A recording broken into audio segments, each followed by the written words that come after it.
Hello, ladies and gentlemen, and welcome back to the Meta Fandom Boys Podcast. I'm your host, Sanvid Vaidya, joined by my co-host, Ashmit Kumar. And this is episode 8 of the Meta Fandom Boys Podcast, ladies and gentlemen. And it's December. It's the end of the year. The year is ending. Christmas is almost near. By the time you're listening to this episode, it might already be Christmas. But it's been a great year for movies, not just Marvel movies, but also for other normal movies. Okay, his internet is really bad. I'm sorry. I'm so sorry, ladies and gentlemen. But it's been a great year for movies. And what I'm trying to say is that it is that time of the year where we rank everything that has happened, not just this year, but in the MCU. And again, Phase 4 just ended last month with Black Panther Wakanda Forever. So we decided to do our annual Meta Fandom Boys ranking episode, ladies and gentlemen. Yes, episode 8 is where the MFB, aka the Meta Fandom Boys, rank the Phase 4 of the Marvel Cinematic Universe, ladies and gentlemen. It's a big episode, and that is exactly why we have split this episode into 2 parts. Yes, the first episode, which you're currently watching right now and currently listening to, is the one where we give our ranking of the movies, all Phase 4 MCU movies. And part 2, which is the big one, is where we rank all the Phase 4 Disney Plus shows and special presentations and the What If animated show. So it's like 10 different pieces of content on Disney Plus just for Phase 4, which has been released by Marvel Studios. So it's a lot. It's a lot to rank all the MCU Phase 4 projects, especially in one episode, which is why we decided to divide it into 2 parts. And with that, ladies and gentlemen, we're going to drop in and give our rankings of the movie. So we're going to go from worst to best. We're going to go from number 7 to number 1. I don't know Ashmit's ranking. He doesn't know mine. It's absolutely, we don't know each other's ranking. It's absolutely crazy. And I have just found a list, which a friend of mine has just compiled. He's the one who's made the list. He knows our ranking. And that is exactly why I'm going to do a slideshow and I'm going to show what our rankings are. And for those who are listening to us on Spotify or on any other podcast platform, we will tell you exactly what is on our list. So you know what? Let's start. It's been a great year for movies, and I have been waiting forward for this ranking episode.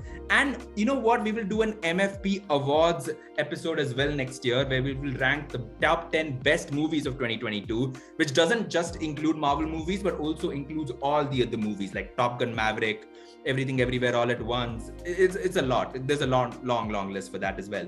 But we're going to rank the top 10 best movies of that as well in the next when next year starts, which is why we're going to start with the Phase 4 ranking of the Marvel Cinematic Universe, the movies first.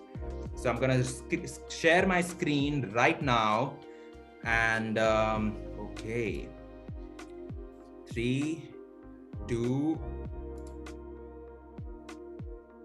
So starting from number 7. Ooh. So yes, ladies and gentlemen, my least favorite MCU movie, or number 7 for me, is Black Widow. And for Ashmit, his least favorite MCU movie on number 7 is Thor Love and Thunder. So Ashmit, you know what? Let's start with you. Why Thor Love and Thunder? I know most of it is kind of obvious, but I'd love to know your main reasoning as to why Thor Love and Thunder is this low.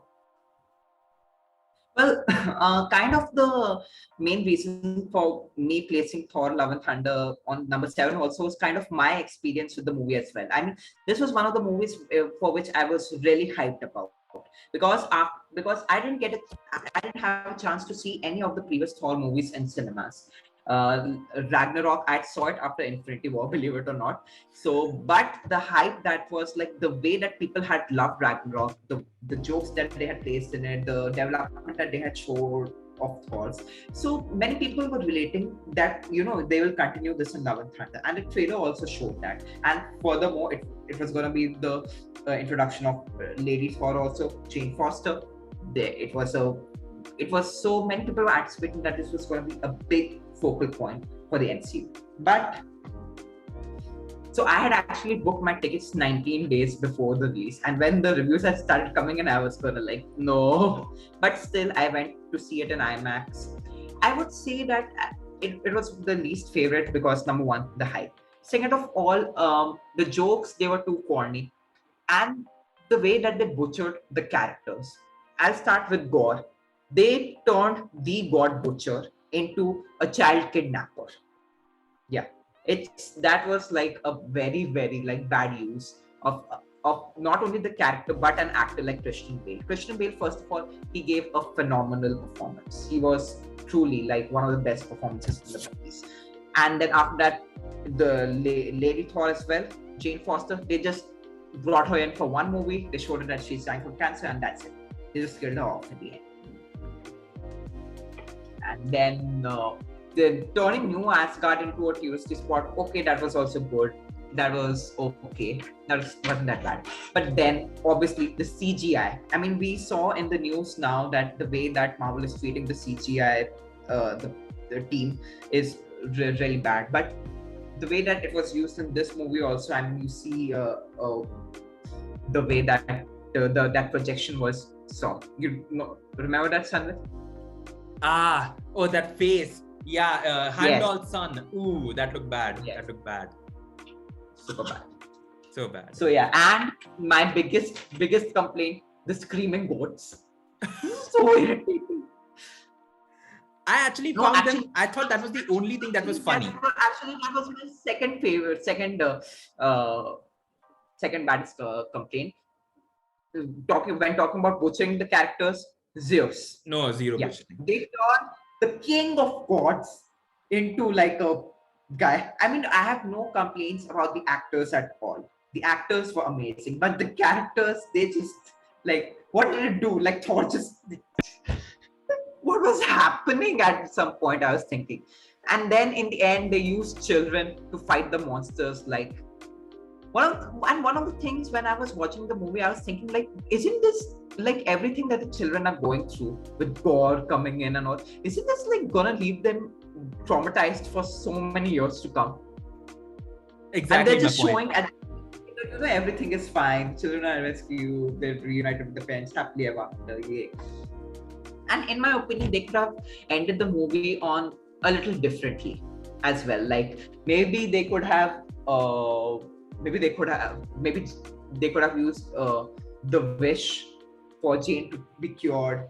Thor and Jane, they reunite, they have children, and then they have 2 children, and then they name those 2 children Love and Thunder. That would have been such a good ending. Very good ending. It would have been amazing.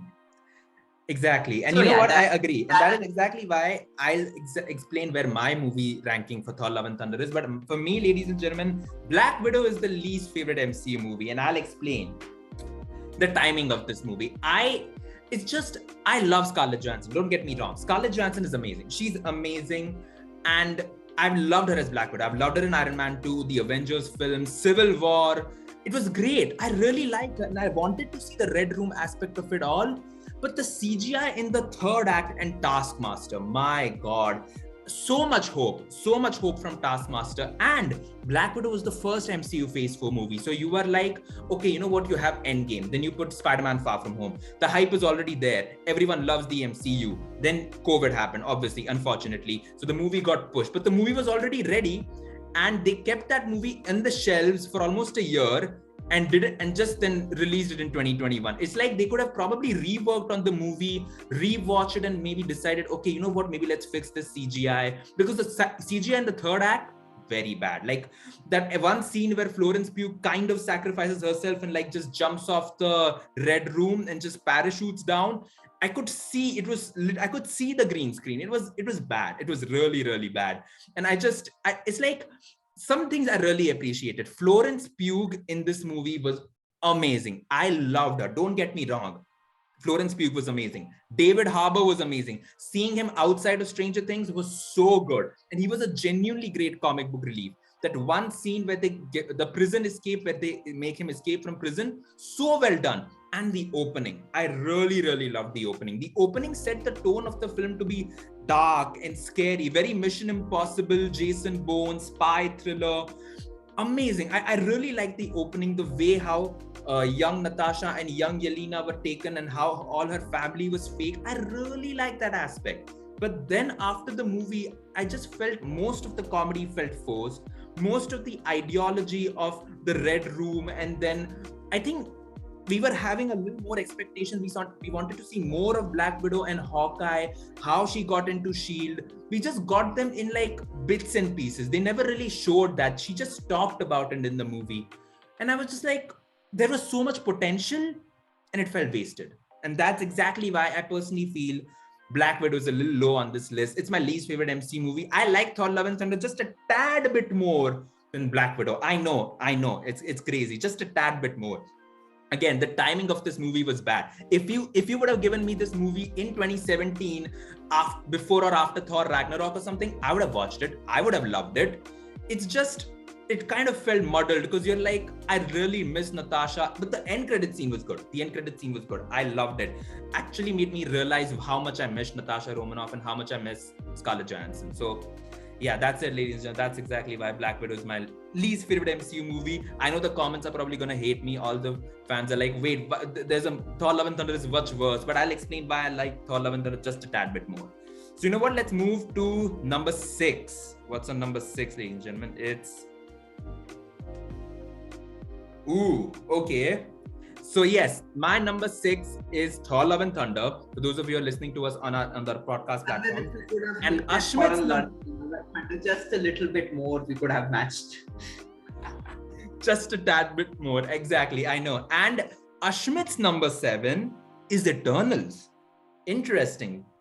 You know what, Ashmit? I'd like to know, why do you put an Eternals this low? Well, first of all, see, whatever I'm going to speak about it, it's all going to start with the hype part only. Like you think about the hype part only. Eternals, the main thing about Eternals was going to be its star-cladded cast. Right. You had 2 Game of Thrones characters, 2 Game of Thrones actors. You had Angelina Jolie.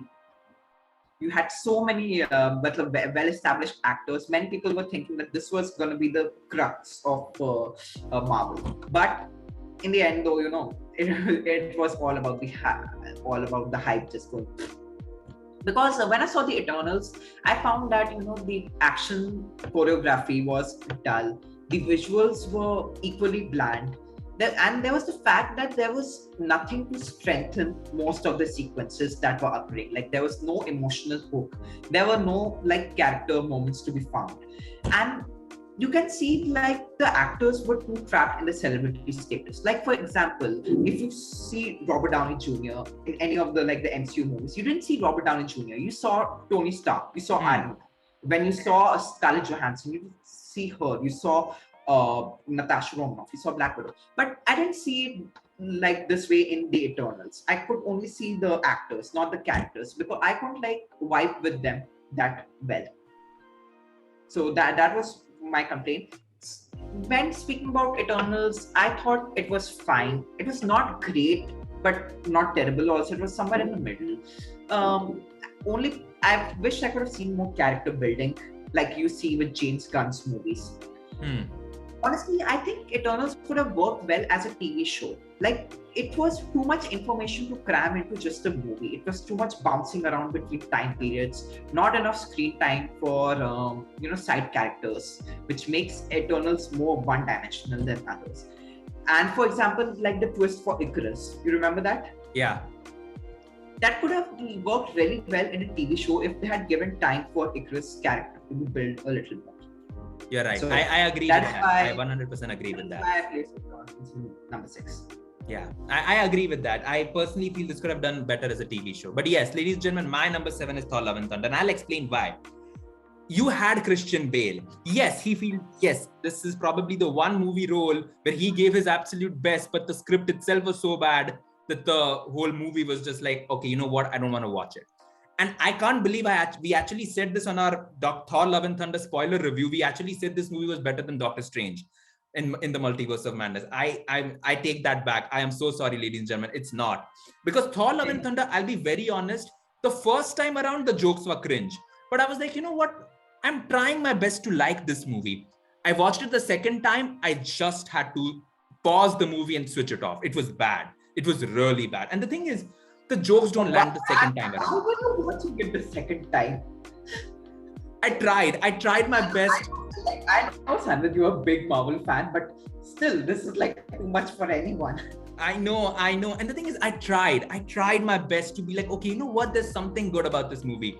And I'll say this, the jokes are bad. It's worse than Ragnarok. Is it the worst Thor movie? That's debatable because Thor: The Dark World is boring. Thor the Dark World is boring. Love and Thunder still gives you Christian Bale. Yes, it's a bad movie, but it still gives you Christian Bale, still gives you some good amount of Thor screen time. You get this Guardians of the Galaxy for like 5 minutes and it's okay. Whereas Thor the Dark World is just purely boring. It's boring. It still had Loki, so that was a plus point for Thor the Dark World. But again, Love and Thunder, in my opinion, missed opportunity. Taika Waititi just needed someone who could tell him that most of the things he was running for was right. For example, having Thor being like finding his purpose in life, realizing what to do now that the Avengers are gone, was actually a great idea.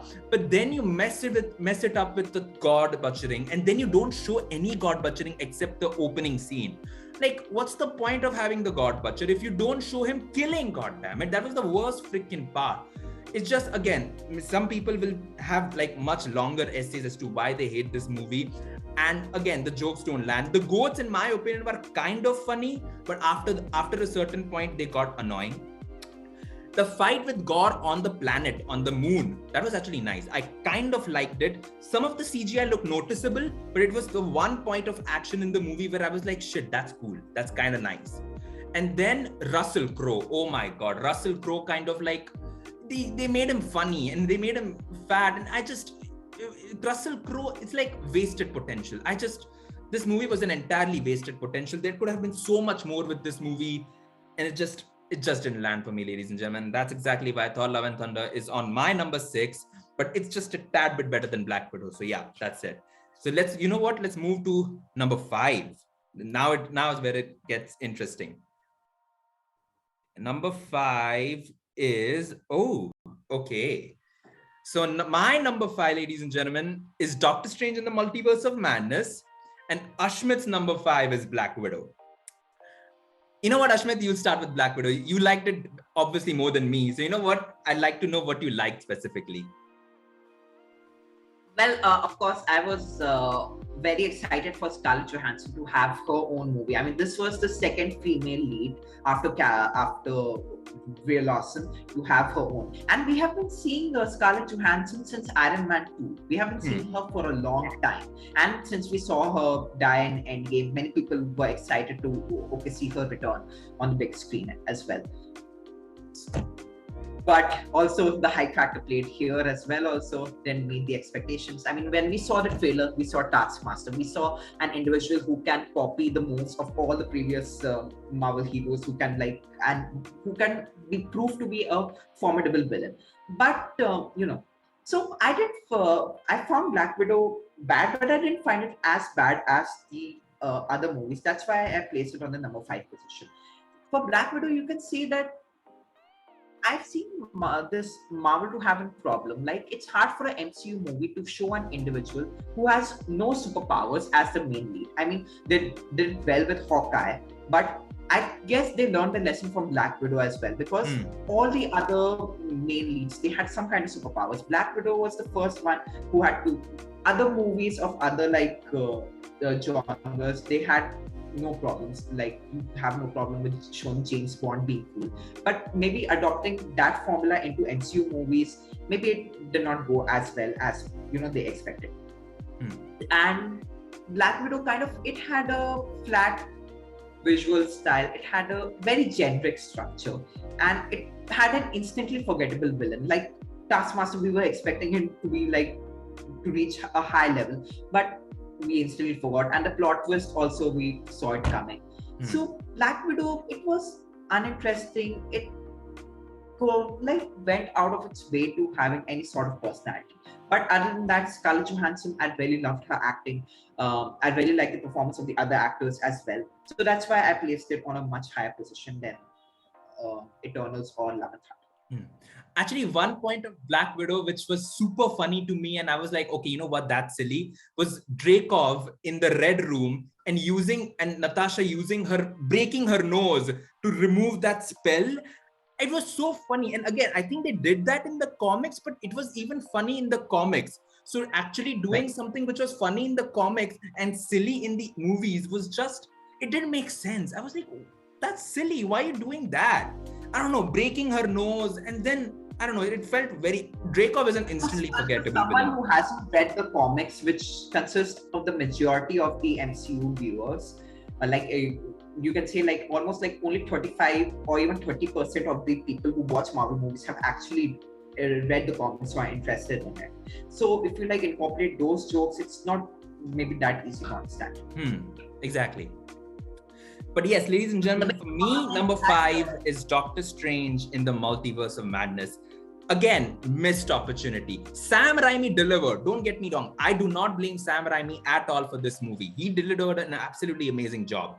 This movie, again, the biggest issue is the script of this film. You have Doctor Strange. You put Wanda Maximoff. You put Lizzie Olsen in this movie right after her success of WandaVision. The hype for this movie was instantaneous. And then it's coming up right after Spider-Man No Way Home, where you had 3 amazing Spider-Men.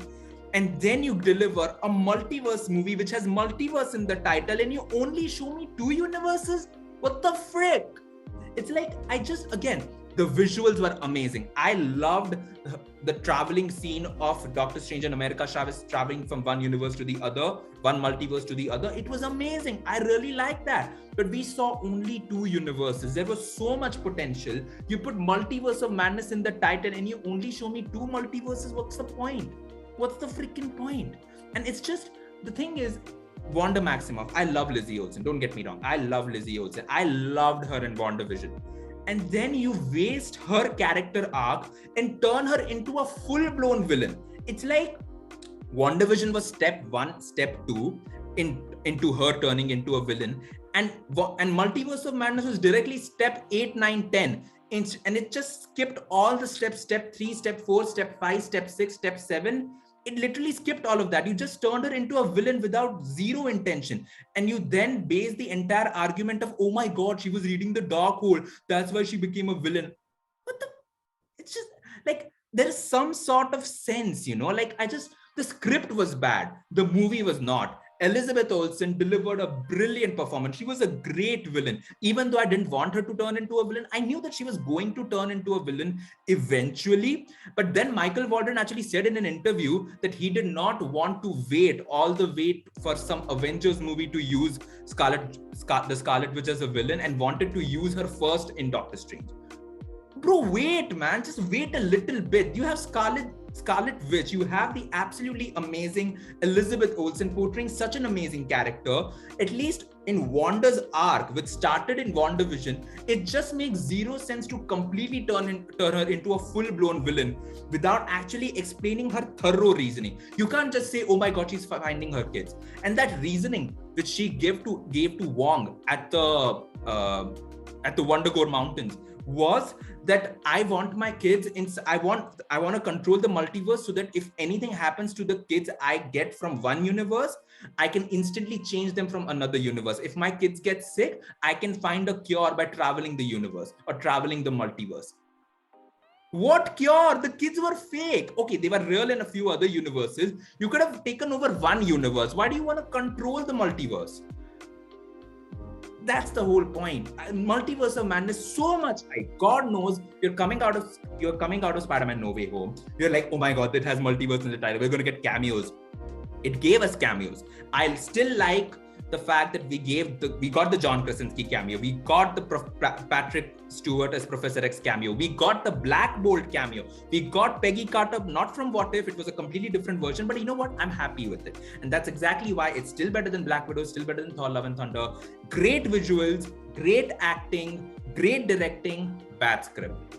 That's it. Just very bad script. And that is exactly why I'm a little afraid that Michael Waldron, who's now writing Avengers Secret Wars, which is supposed to be bigger than Multiverse of Madness and then Kang Dynasty, I'm very afraid as to what he does with that, because Michael Waldron did such an amazing job with Loki that I was looking forward to this film, and then he messed up Wanda's arc. And it's just, sometimes you know a character, sometimes you don't. But he just admitted that he didn't even watch WandaVision. He and Sam Raimi didn't watch WandaVision, but Sam Raimi still did an amazing job with whatever he had. Whereas Michael Waldron, if he just had watched WandaVision and understood Wanda's arc, this movie could have been really top of the list. But yeah, that's why, ladies and gentlemen, Doctor Strange in the Multiverse of Madness is number 5 for me. I could go on and on as to the things they could have done with this movie, but unfortunately they didn't. Anyways, you know what? Let's go number 4. Okay, now Ashmit's number 4 is Doctor Strange in the Multiverse of Madness. And my number 4, yes, I like Eternals more than Multiverse of Madness. But you know what, Ashmit? Let's hear your reasoning as to why you like it a tad bit more than me. So when you were speaking about Multiverse of Madness, I knew, okay, I was going to be next. I was going to speak about it. So I didn't know like what else to say that you haven't already said. Since you were focusing in the beginning on the negative, I thought, okay, maybe I'll focus on the positive. But then you focused on the positive also. So now I have literally, I feel like I don't know what to say. So I'll just add my personal viewpoints only. It can get a bit repetitive also. So yeah, Multiverse of Madness, I found it okayish, but I found it better than the other movies because it did justice. It maybe if they had changed the title, maybe if it wasn't Multiverse of Madness, it could have been better. Going into the movie, I didn't know that Scarlet Witch was going to be the main villain, so that was a good twist. Elizabeth Olsen's acting was amazing. I really loved that. And in the reviews also, I have seen that many people criticized Wanda's motives for going evil. And I find it, if her reasons are like not as bad as any of the other villains who we have seen over the years. So, this as Wanda herself said, that when she related herself to Doctor Strange giving the Infinity Stone, the Time Stone to Thanos, yeah. Do it to become the hero, I do it, I become bad. That doesn't seem fair. So and we are seeing a Wanda who has lost her brother, who has lost the love of her life. She nearly went insane by capturing a town. She almost had her powers taken by Agatha. So this is someone who has, turned evil, gone to the dark side. And this is someone who just wants comfort. So maybe I won't be like someone who will criticize Wanda, but I'm not like promoting her also, like, Wanda was right and all. But overall, what I mean to say is that Multiverse of Madness showed a good villain. Someone who was like very powerful and at the same time like had their motives, which was like somewhat like understandable. And speaking of like any movie in which you'll show Wong, I'll give it a thumbs up. Yeah, same. Because his comedic timing, him getting spotlight is worthwhile to watch. Perfect. I agree. You're using Sam Raimi's signature style. That in itself is top notch. Like the eye shots, the gory style in which it has shown. Like this is, you usually don't get to see Marvel in a scary tune, but this was done well. This was done perfectly. I mean, I obviously have my criticisms, the way they butchered Mr. Fantastic, all the other members of the Illuminati, and I was expecting evil Doctor Strange, but then they had some like musical fight or something. So yeah, that was, and then the end, the bad eye CGI also. I mean, the third eye CGI was bad. The post-credit scene, I will give you credit. Having Charlize Theron as Clea was great. I was like, oh wow, okay, you know what? Now I'm excited. Fine, I'll give it some credit where I can. But Multiverse of Madness has got stunning visuals. It's got a tour de force performance from Elizabeth Olsen. It's got Sam Raimi's signature style. It's got a phenomenal fan service. I mean, they have given it to us. We asked for a Mr. Fantastic. They gave it to us. We asked for cameos from other universe. We asked for cameos from the X-Men universe. They gave it to us, and we were happy about it. Multiverse of Madness breaks free from the Marvel template by leaning into horror tropes. That was amazing. It has fun with all of its cameos, and it moves the narrative forward by setting up further adventures and storylines. So that's why I place Multiverse of Madness on number 4. There is a few good things to love, but yeah, it's still flawed. But yes, ladies and gentlemen, my number 4 is Eternals. I will tell you exactly why I think Eternals is a little bit better than Doctor Strange.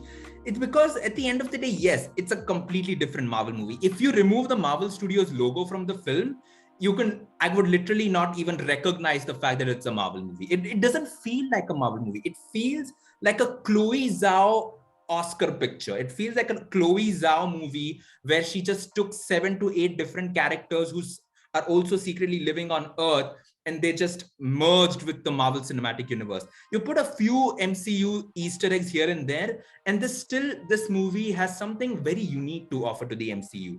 Very less CGI, beautiful visuals. Oh my God, this is the one movie where I can confidently say it has its visuals just a tad bit better than Multiverse of Madness because it doesn't use CGI that much. You use Makari's drifting scenes where she runs. Her scenes are way better than any Flash movie or any Flash TV show I've ever seen. Like, it was so wonderful to watch, especially in IMAX 3D. And yes, then you have these amazing actors. You have Angelina Jolie, you have Salma Hayek, you have Richard Madden, you have Kumail Nanjiani. The cast was there. And yes, you do see them more as actors and less as characters, because the Eternals are just like these aliens who look like humans and just come to Earth right when it has been born. But the one thing which I really like about the script of this film is the fact that when you think about it, it's a movie about finding your faith. What happens when you have these characters who have always believed that they come from a planet called Olympia, and for thousands and thousands of years have lived on Earth, they never age, and have always been telling themselves that they come from a planet like Olympia where their parents and everyone live. What happens when after thousands and thousands of years, you suddenly find out that your entire existence, the one planet where you always thought you were born, was actually never real. It was all fake, and that they were actually created by the one thing that actually sent them to Earth, the Celestials. It was such a wonderful idea of exploring that one myth where these guys, they don't know where they come from, and when they actually find out that they were actually just robots created by the same thing that they went to defend. Like, just think about it. They actually went to Earth to defend the Earth from the deviants, which was also created by the Celestials. So at the end of the day, they are just toys used by these gods to do their thing and their version of protecting the universe. The Celestials technically say that they were protecting the universe, but they were just using the universe and using these Earths as eggs to create new Celestials. It was a brilliant idea. And when they actually showed the flashback of those entire Eternals creating different planets, it was just a beautiful visual, especially when you have something right like Guardians of the Galaxy, and then you show me characters like these, which are completely different aliens who look like humans, but their entire purpose was based on a lie. It was just amazing. And then the amount of times that they've lived on Earth, all of that coming together for them to realize that, you know what, we want to protect this particular planet because we've spent so many thousands of years over here that we actually want to protect this planet. And then the divide where some people want to protect it, some people don't want to get involved with it. I like that idea where some people are like, you know what, I don't want to protect Earth. And then Kumail Nanjiani's Kingo just flies away.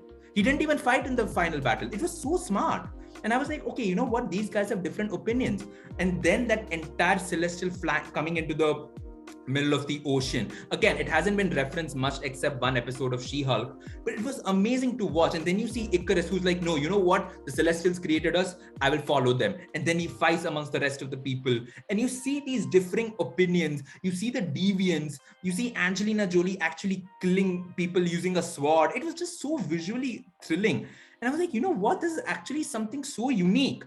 And that's one reason where I was like, okay, this doesn't feel like a Marvel movie. It feels like something completely else, but it just somehow sticks into the overall MCU, which is why I personally believe this movie has a lot of potential to do as a sequel. Again, I still agree with you, Ashmit, that this movie could have done better as a TV show. I really feel we could have stretched out the characters, fleshed out the characters, given more. And then the entire third act of the film would have made more sense, according to me. And I would have been like, okay, you know what? This actually makes more sense. We've had like 7 episodes of the character building and we realize where they come from. They could have even shown different aspects of the world. They showed the Nagasaki bombing. They showed the old Mayan. They showed an Indian wedding all the way back in the 14th century, 13th century. It was amazing. They could have shown more of that if they did a television show of every character and how these characters all connect together. It would have worked amazing. The only complaint is that this could have been done better as a TV show. And again, you still have Kit Harington, who didn't do much in the movie, but the post-credit scene where he turns into I forgot the character he plays. He uses a black sword. The Black Knight, I think it's the Black Knight. I don't know. I hope I'm not being racist, but I think it's called the Black Knight, the name of the character, where he uses a very magical sword. And then you hear Mahershala Ali's Blade voice cameo. It was very good. And then you put Harry Styles in the final mid end credit scene. And I'm like, what the frick's going on, bro? It's like, it's just, again, really, really nice. I was like, okay, wow, you are seeing Harry Styles is playing a character called Eros, who in the comics is Thanos' brother. And he's kind of like a womanizer. He's kind of like a James Bond slash, not James Bond like in terms of skill, but he's kind of like a womanizer. And you're like, oh, wow, oh shit, Harry Styles, it actually kind of fits. But I know Marvel's never going to go that way. But it was interesting to see him play a character like that. So yeah, I still feel that the cameos, and you have such iconic actors portraying such unique characters. They're not like self-made characters like Iron Man or Captain America. These are like gods, but they don't know their purpose in life. And I felt that was really interesting to explore. And that's exactly why I put Eternals just a little bit higher than Multiverse of Madness. Now we're going into our top 3, ladies and gentlemen. This is where it gets interesting. This is where it gets exciting. Our top 3. Ooh, okay. So for those of you who are listening to us on the podcast format, my number 3 is Shang-Chi and the Legend of the Ten Rings, and Ashmit's number 3 is the recently released Black Panther: Wakanda Forever. Are we gonna sink in like anything? I mean, there are only like 2 choices left. I think we will. I think I have some idea of. I think we're gonna sink in at least the top 1. But you know what? Let's start. I think Wakanda Forever number 3 better than Shang-Chi. I want to know why. Ashmit, I want to know why Wakanda Forever for you is better than Shang-Chi. I placed it at number 3, so Shang-Chi is better than like Wakanda. Yeah, in your opinion, why? Yeah. Okay, so Black Panther: Wakanda Forever, in my opinion, was a showcase of a phenomenal tribute to a beloved performer. But it was also a marvelous film that shows that the MCU still has some tricks up its sleeve. I mean, we have seen like over the years that MCU has used the theme of grief early on to start on the film. We saw in Endgame, they showed like everyone is grieving over the people who they have lost. Similarly, Wakanda Forever, it starts because we've not only lost the character, we have lost the actor also as well. So it was something like that everyone in the audience can relate to. The opening was beautiful. The way that they showed Chadwick in the MCU opening logos, that itself was amazing. And I didn't know how Wakanda Forever was going to establish itself now that they lost like the main actor. But they itself did a phenomenal job. They introduced a good anti-hero. So this is another thing which I find. Because with the exception of like a few people like Obadiah Stane in the first movie and the Aldrich Killian in Iron Man 3, most of the villains in MCU, you see, they have a moral compass. They are bad, but at the same time, they're good also. Like one of the biggest villains in MCU, Thanos, he did what he did so that only because he believed that that is what was better for the universe. Similarly, we are introduced here to Namor, who is, in my opinion, a very, very good addition to the pool of characters of MCU, because he is not only he's got mutant superpowers, like we're getting introduced to the mutants. Yeah. He has heightened strength. He has aquatic regeneration. He has flight. Like in the trailer, when I saw those things, I didn't like the things on his legs that much, but over time I began to really like him. And the actor, his name is a little too complicated. Tenoch Huerta. But Tenoch Huerta Mecha. Yeah. Anyways, but the actor, I had earlier seen him in Narcos, Mexico, and this was like a complete transformation for him. Like he was completely different from the person who I'd seen. At first I didn't even recognize him. He was so good in it. And I really enjoyed his character also. And the fact that they kept him alive at the end of the movie, they kept him alive for many other movies to come. I'm excited for that. That's why I appreciated Wakanda Forever. And of course, there was a few returning faces who made the movie more enjoyable. M'Baku, his comedic time. He is like the Wong of Wakanda. I really loved him. So yeah, I'm glad he didn't kill him off. Really glad. And obviously, Shuri taking the mantle of the Black Panther. Because she is not, you can say, as morally good as Chadwick. She still has like some bad, but at the end, the fact that she was able to spare Namor because she saw like that really encompassed the Black Panther theme in her, because like we were able to relate how Chadwick was able to spare Zemo also. So that Shuri, in my opinion, is a great addition and she's like a great Black Panther. And what else? Yeah, Ironheart, I didn't care for her much. I really didn't. Like after seeing Tony Stark, after seeing Robert Downey Jr., obviously we weren't gonna like replace him with anyone. But as a side character also, Ironheart was not that enjoyable. So that's why I didn't enjoy that much. But Wakanda Forever, like the theme of sadness, the theme of that Wakanda is still great even after what has happened. That is the reason why I love Wakanda Forever. I didn't like it as much as the first Black Panther movie, but it is still a great addition of Phase 4. Interesting. Very, very interesting. I understand that. But yes, ladies and gentlemen, for me, number 3 is Shang-Chi and the Legend of the Ten Rings. Simu Liu is a great addition. Trust me. Simu Liu was some of his action sequences. I actually didn't see him from Kim's Convenience, but everyone was like, you should watch Kim's Convenience. I actually didn't get a chance to actually watch Kim's Convenience, but he's a great addition. You could see he truly worked and like got in shape for this character. And again, even I didn't know who Shang-Chi was. The one side of the comics that I was like, okay, you know what? This is an interesting movie. This is also the first movie that I watched after lockdown lifted, after COVID lockdown lifted in India. This was the first MCU movie not just the first time, this is the first movie I watched after lockdown lifted. And my God, it was so good.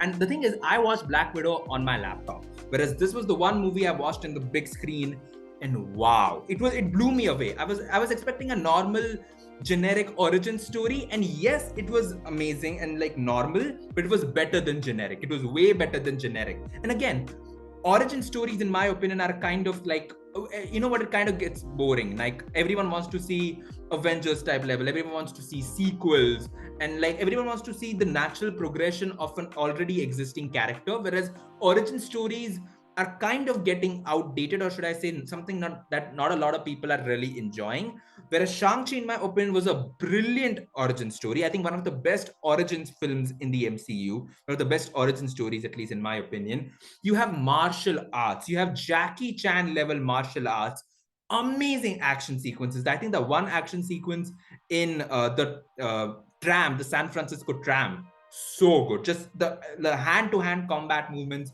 so well executed, and you can genuinely see the amount of work and effort gone into this. And then you introduce a beautiful city like Ta Lo. You have Michelle Yeoh. I mean, come on, Michelle Yeoh, the absolute goddess, the absolute queen. You have her in the movie. You have Simu Liu truly using those 10 rings. Again, a lot of things have changed from this movie. The original version of the 10 rings were actually rings, whereas over here, it's like 10 bangles, 5 on one side, 5 on one side. And I think the best part about this movie, again, a movie is only as good as its villain. And Wenwu, who was Shang-Chi's father, he was the real Mandarin. The Mandarin has been teased in Iron Man 3, played by Ben Kingsley. Again, it was so good to see him here. But I really liked the Ben Kingsley twist in Iron Man 3. That was actually fun, because I was like, wait, he's an actor? What the frick? It was actually nice. And I was like, you know what? This is really, really interesting. I was like, okay, you know what?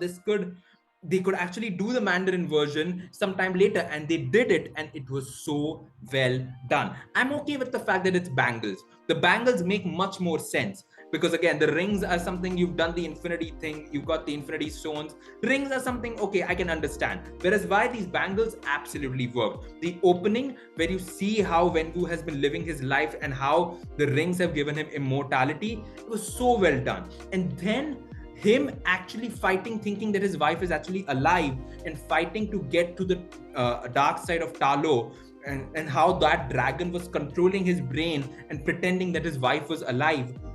It was actually cool, only for you to realize that it was actually a bad dragon who was actually trying to take over the world and like eat Talo. It was actually dark. The third part actually became dark with those soul-eating dragons just sucking up the souls. I was like, okay, you know what? This is actually kind of cool. I was like, this is really, really nice. And I'm like, okay, you know what? This is fun. I actually enjoy this.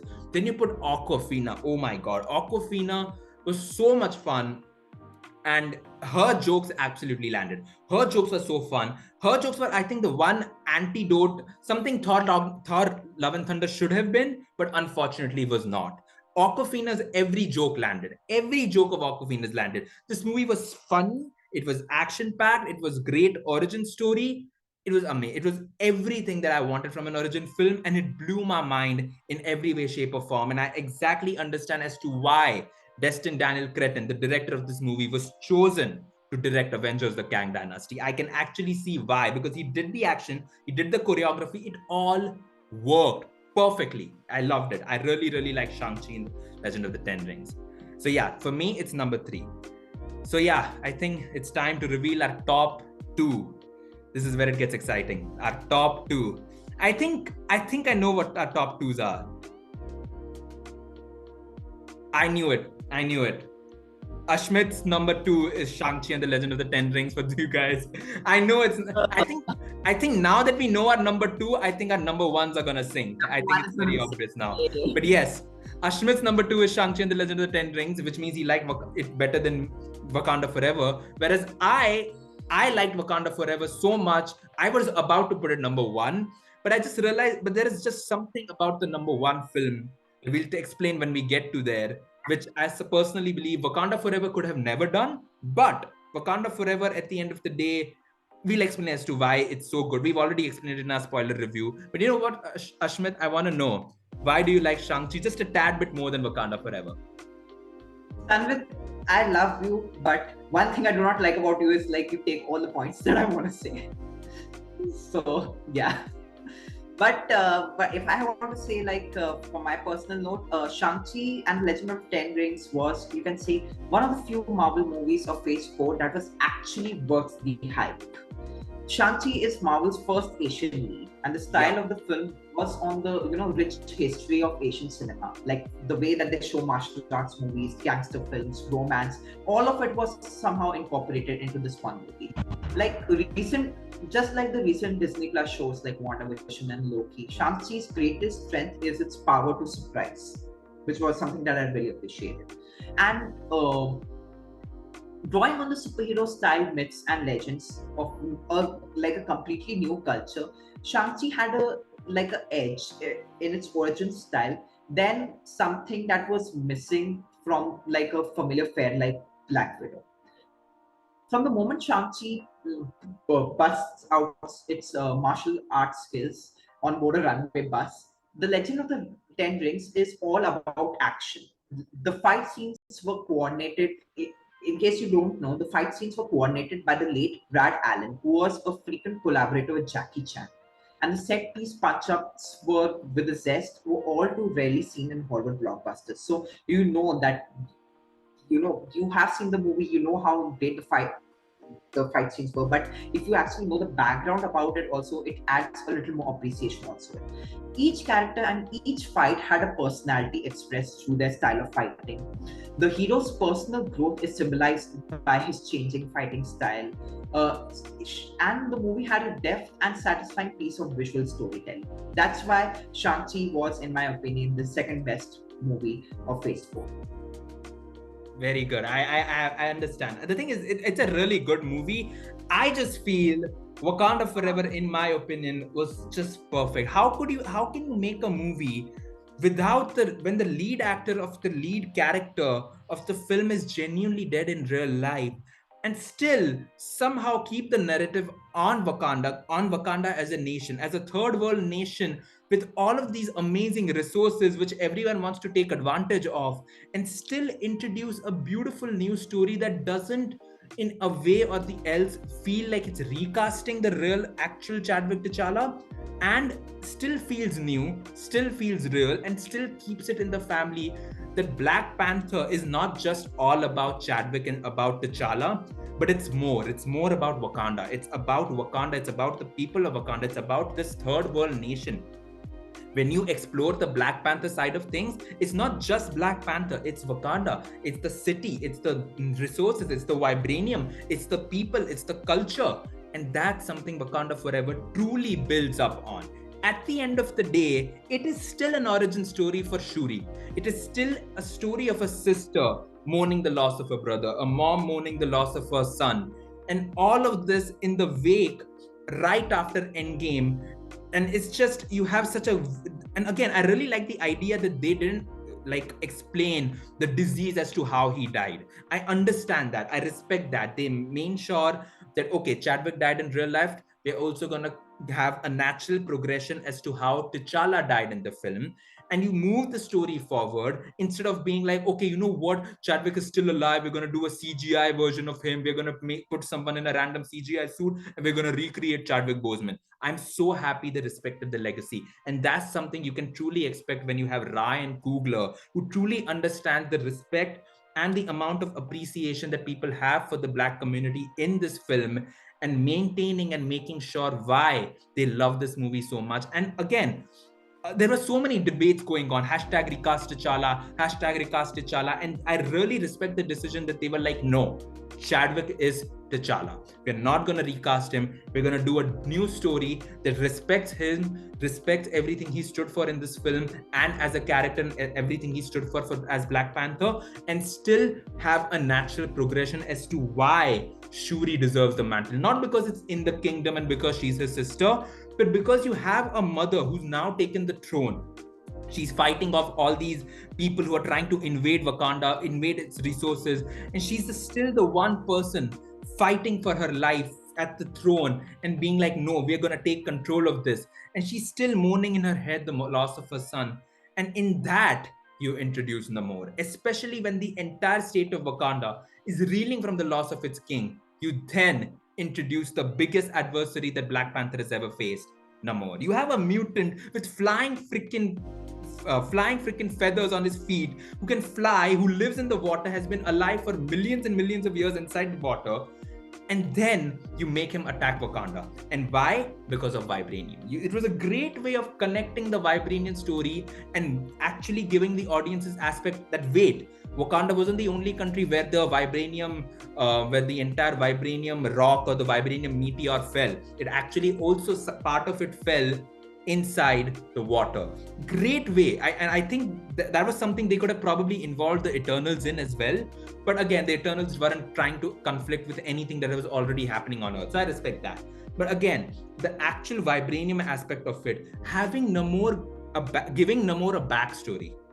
I mean, wow, you change Namor's backstory. You completely change Namor's backstory. He's no longer a submariner. He's just a Mayan, Mexican, Latin American version of the same mutant that we all know and love. But he's also now, his origin of how he got his name, Nino C. Amor. It was so well done. The Nino C. Amor aspect of it all, how he got his name, why he's trying to protect his people. It all made sense. Again, a movie is only as good as its villain. And when you have a villain whom you can sympathize with, but also understand where he's coming from, that is very rare in a Marvel movie. I mean, look at Gore. Just because his daughter died. I mean, okay, some of it makes sense, but going on a full-blown rampage was exactly something Wakanda Forever also witnessed. When you have Shuri's mother dying, you have Queen Ramonda dying right in front of Shuri, and Namor saying, mourn your losses, now you are the queen. It was so dark. You actually see why this villain is this dark and where he's coming from. But then you also see Shuri's vengeance. She's like, no, I'm going to kill him. But then you have that absolutely amazing fight in the middle of the Atlantic Ocean with the Wakandans and the Talokanils. It's so well done. You see them fight. You see these two different opposing fighters. You realize where each of them is coming from. And then having Shuri follow Chadwick's arc, having Shuri follow T'Challa's arc, that vengeance has consumed us, something that T'Challa did in Civil War when he found out that Zemo was the one who actually bombed the UN and not Bucky Barnes. and then Shuri realizing that what Namor did was necessary, but still something that he did out of vengeance. So well done. Again, the writing, the script makes so much of a difference. You can already see from Multiverse of Madness. If the script was better, I would have put this movie on its number one. I'm not even kidding with you. But Wakanda Forever got everything right. You got the script right. You respect this Chadwick Boseman. You put a new origin story about a sister mourning the loss of her brother, and then you put her in a position where she has realized that the Black Panther is the only thing that has protected our nation, and then going on an all-out war with Namor and the Talokanians. And yes, Ironheart. I know not a lot of people liked her, and I also was kind of skeptical as to like, oh my god, I cannot see anyone else apart from Robert Downey Jr. wear the suit. And I was like, oh my god, I don't think I can see. But I kind of actually was like, okay, you know what? I understand her perspective. I understand where Riri Williams is coming from, the Philadelphian, the aspect of where she's coming from and how she fits into all of this. A huge fan of Tony Stark, someone who's going to MIT. I wish she was an alma mater, but it's okay. I'm happy with what we got. Again, right done from the comics. I want to see what her AI is. I want to see her version of the suit. And again, her second suit in the final battle of the film felt very much like a toy. That's the one gripe I have with her suit specifically. Felt like a toy. I was like, bro, what? It feels like a toy. Whereas the first suit in that fight sequence on the bridge was real. I literally felt like, okay, you know what? That's how a Mark 1 armor should look like if you're building a suit in 2022. That's exactly how it should look like. It was felt like straps. It felt like velcros of all types of different gadgets just stuck on her body. And it made sense. I was like, okay, you know what? Now that's a Mark 1 that actually makes sense. It was great. I really liked it. And again, I could go on and on about how much I love Wakanda Forever, not just because of the story and this aspect, but also because at the end credit scene, yes, not a recast, full-blown recast, but at the end of the day, you still have a subtle version as to how much Chadwick truly meant, how much T'Challa as a character truly meant. And having his son, having the fact that he actually had a son living with Nakia in Haiti. Wow. It made me cry. It was such a natural progression of how the movie ended. We were like, okay, you know what? This actually makes sense. It's so well done. It respects Chadwick. It introduces a new version of T'Challa that we can see in the future sometime soon. But it still gives Shuri some more screen time that she can probably establish by doing a few more Black Panther movies if she wants to, or probably appearing in Secret Wars and Kang Dynasty. So yes, it leaves the room for more and still respects the past. And that's exactly why Wakanda Forever is number 2. I personally feel they could not have made a better Black Panther film than this. I will go on and far as say, I might as well go far as say this movie is probably better than the first. But then again, it's all because of Killmonger that the first movie had a better villain, but they still brought Killmonger over here. They made sure that the spoilers didn't leak. That was a good job. I love that the fact that they mentioned that spoilers were there, but they made sure to keep it a secret.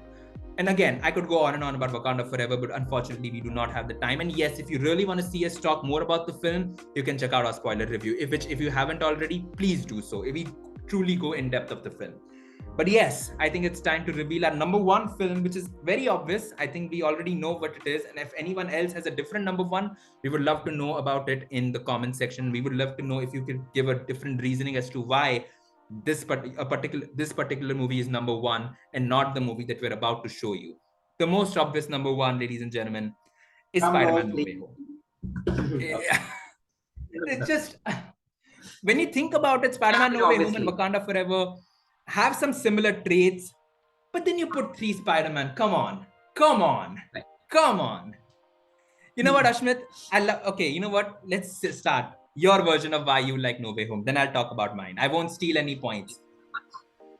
I mean, with the exception of a few corny jokes that we've seen on the other Tom Holland Spider-Man movies, what is there not to love about No Way Home? It is the ultimate fan service. It is the ultimate dose of nostalgia. It is something that provides a source of closure. I mean, many people complain that Tom Holland's Spider-Man did not get an origin story. He didn't have a with great power comes great responsibility moment. After watching No Way Home, we realized that after all these years, what we have been seeing is actually an origin story. This is Tom Holland's Spider-Man origin story. And No Way Home turned him from junior Iron Man into his own personality. No Way Home, from the starting only, it had the hype, and after Jamie Foxx's tweet wherein he revealed the three Spider-Mans, everyone was anticipating that, something big is going to happen. And from the moment the first trailer dropped, we knew that it was going to happen. I mean, it was going to bring all of the people back. It was about to recreate our past, a precious past that we want to go back so desperately to want to avoid all this college stuff. But still, it brought back Alfred Molina. Oh my God, Alfred brought back Alfred Molina. He still got it. He still got that Peter style. He's still got it Vilmilo. They got back Sandman. They brought back the Lizard. I mean, the Lizard, I wish he had more screen time. But I also wish he did not have more screen time, because the second time I went to see the movie, I went to see it with my mom, and she's deadly scared of lizards. So I'm glad, they didn't show him that much. But they had William Dafoe. And after his performance in No Way Home, he has shown us that he is still the best villain. He is still the most sinister villain. Like, he has no good in him at all. He has nothing that drives him. All he has is his insanity. All he has is a hunger for power. And that is what makes him the best villain, not only in the MCU, but in the entire Marvel universe. And bringing him back, and the William Dafoe, even at such an old age, he's doing his own stunts. That was in itself amazing. But other than the villains, the heroes, yes, Tobey Maguire, Andrew Garfield, Tom Holland. You're seeing all three of them in one frame. I mean, at first I felt like after Tom Holland's Spider-Man was introduced in 2016 in Captain America Civil War, I thought, like, do these actors, do they hold resentment towards each other? I mean, Tobey Maguire, he didn't get Spider-Man 4, and then Andrew Garfield came. And then Andrew Garfield didn't get Spider-Man 3, and then Tom Holland fell. So I always felt that, maybe they have like some sort of like resentment. But after seeing them together, and all that feeling is gone, because their stories were Tobey Maguire and Andrew Garfield's stories were cut abruptly. So seeing them in this one final movie, it kind of gave like a sense of closure. And obviously there was the redemption arc also, Andrew Garfield finally saving. I felt that, he thought about it so many years, like what could he have done differently? What could he have done that could have saved that? And he just he used that moment, and that's why he broke down that moment. That was like a really heart-touching moment. But the way that all three of them were swinging together, the way all three of them worked together as a team, it was the ultimate fan service. Spider-Man No Way Home. Number one spot, Phase 4, not only in Phase 4, but in my opinion, the best MCU movie. I think even in my ranking, I'll be very honest, even the thing is, we are soon probably will also do a 30 MCU movie ranking, because Wakanda Forever is the 30th MCU movie. So we'll probably rank Phase 1, Phase 2, Phase 3, all 30 Marvel movies also in one episode. I don't think that's practically possible, but we'll try. 30 movies, we'll probably split it into 3 parts. Maybe we'll do something like that. But yes, Spider-Man No Way Home is also my number one. I don't think I can add anything specific to what Ashmit has said, but you know what? I'll say this. You have Andrew, you have Tobey. But the best part about the film is that even though kind of it got leaked, most of it got leaked, there was still hype. Because yes, you can tell some person that, oh my God, Andrew and Tobey are coming, and they will still want to watch how they are coming. And you know what? It wasn't just a 5-second cameo. They actually made sense to the overall story. That was the best part about the movie. The fact is, when you have Tobey, Andrew, and Tom, but all of them focusing on Tobey, on Tom's origin story, it makes sense, because again, this is still Tom's trilogy. This is still Tom's movie. And having them come right after Aunt May's death was okay. It kind of took away from the fact that Aunt May just died, but then you're also like, oh my god, wait, what? Whoa, whoa, whoa, whoa, whoa! It was amazing. It was perfect. The theater, the crowd went crazy, and this is something that only people would have experienced. Something people have experienced way back in Endgame, and they were truly waiting for something, a moment in a Marvel film which truly blows their minds away and is something that everyone is looking forward to. For example, the final battle in Endgame, when all the portals opened, everyone came, and when Captain America actually got the hammer and said Avengers Assemble, that moment again, cinematic masterpiece, truly. How do you top that? How do you top that?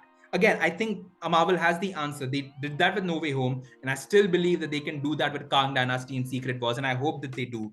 But coming back to No Way Home, yes, it is Storm's origin story, and I love that Toby and Andrew never have that. They have their own redemption arcs, but none of it is to like take away the focus from Tom's origin story. This is Tom's origin story. This is Aunt May becoming their Uncle Ben and saying, with great powers comes great responsibility, and him actually stepping out of the shadow of the Avengers, stepping out of Tony Stark's shadow, stepping out of Happy Hogan's shadow, and leaving all the help that he usually had with Stark Industries to truly become his own person, to truly become the Spider-Man that we know and love from the comics. And that is something that people had been begging, because everyone was like, oh my god, he's Iron Man Jr., Iron Man Jr., Iron Man Jr. They did it. They were like, you know what? Let's remove that Iron Man Jr. shit. Let's truly turn him into the full-blown freaking Spider-Man that he needs to be. And Tom Holland, truly phenomenal acting. I mean, how do you act when you have Toby and Andrew right in front of you? I would be screaming. I don't even know if I would have acted. It's just, it's so well done. And again, the thing is, yes, the villain. We got to talk about the villains.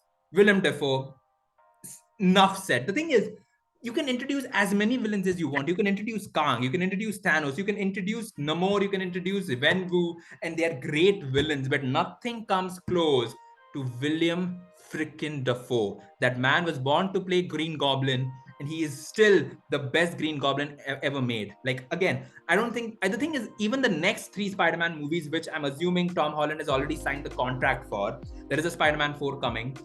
I assume that they were never gonna do the entire Osborn and Oscorp stuff all over again, because there's no way you can make another Green Goblin that can actually top Willem Dafoe. There's no way. There's absolutely no way.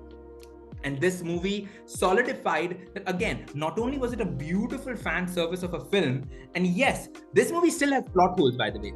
Spider-Man No Way Home has its plot holes. There are a few things which don't really make sense, and some things where you're like, okay, wait, this, I don't know, why is this happening? Why is this portal opening? Especially the one fact where Ned actually knows how to use the sling ring. Bro, what? I don't know, it didn't make sense. But again, the Sorcerer Supreme, and who's the lady I'm forgetting? The Ancient One actually did say that if anyone has the willpower to believe that they want to go to a specific place, they can use the sling ring. So, okay, fine, I buy it. But then just he being the one to open Toby and Andrew's portals, so well done. Just so well done. And again, this movie does feel rushed in parts. And the best part that this movie did, that I personally believe that no other Spider-Man film has done, is revealing Peter Parker's identity. I think that was the best part about Far From Home. That, okay, Peter Parker is Spider-Man. The whole world knows that. How do you move forward from that? And it's Tom Holland's Peter Parker's journey to realizing that, you know what, I want to change. I don't want anyone to find out that I am Spider-Man. And then realizing that his aunt died, realizing that he can't fix these villains, realizing that everything he tried to do, even what he tried to do was right, he couldn't help them. And that's when that realization hits, and he almost goes into vengeance mode. Just like Shuri in Wakanda Forever, he goes into vengeance mode. He's like, you know what, I'm going to kill the Goblin. And he almost tries to kill the Goblin, but Toby intervenes and he tells him that he cannot go on that crazy vengeance path. It's moments like these which truly solidify why a character is this important in the MCU. And then him actually getting stabbed, the whole theater literally was like, what the frick? Like, he literally got stabbed at the back. And I was like, bro, are they gonna kill Toby in this movie, bro? What the frick? Thank God they didn't. It all made sense. He's like, you know what, this isn't the first time I've been stabbed. I'm like, of course you haven't. It's just so much. They reference the previous movies, they reference Lizard, everything made sense. I think the Sandman stuff felt very much like it was a direct copy from the Spider-Man 3 movies. Same with the Lizard in the first Amazing Spider-Man. It felt like they didn't add a lot of new things, but I could be wrong, because I personally feel Rhys Evans, who portrays the Lizard in the Amazing Spider-Man and in this movie, didn't do much. It's like most of the acting was done by Alfred Molina and Willem Dafoe and Jamie Foxx, and they were the ones who still kept the movie ongoing. And then curing the villains. I was like, how can you cure them?